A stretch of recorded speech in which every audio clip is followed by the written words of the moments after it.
Ito po mga kababayan, ni ko po sa Facebook ito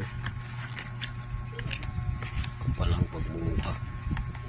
Ang author po nito si Elon Musk daw, isang scientist sa Amerika, ngayon nakabis daw lang sa Pilipinas. Mga kababayan, isang fake na na produkto. Ano daw to, satellite modem kung tawagin. Plastic po yung dumating sa akin. Nag-offer po sila ng 88 na bawas sa presyo. 88 daw, 2,000 ang presyo nito. Nakuha ko lang sa free ang pamasahe. Sabi 999 lang daw. So kuha po ako, deliver sa akin saglit lang, isang araw lang.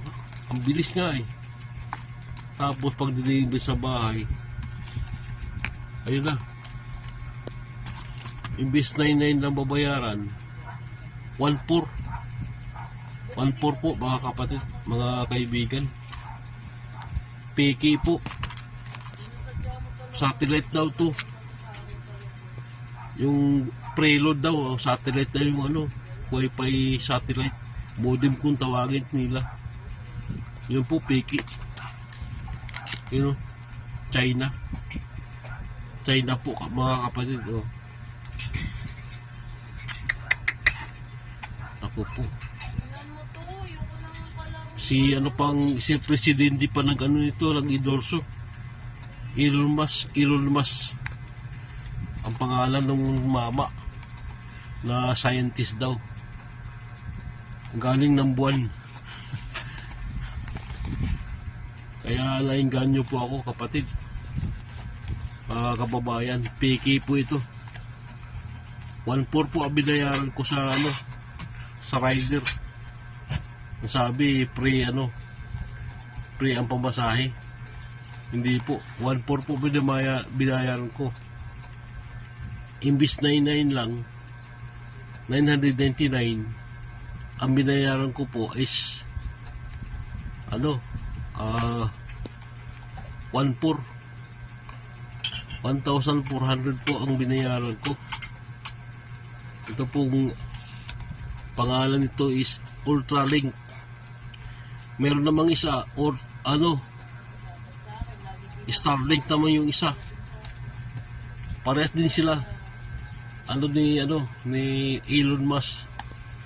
Ang kapal ng pagmumuka.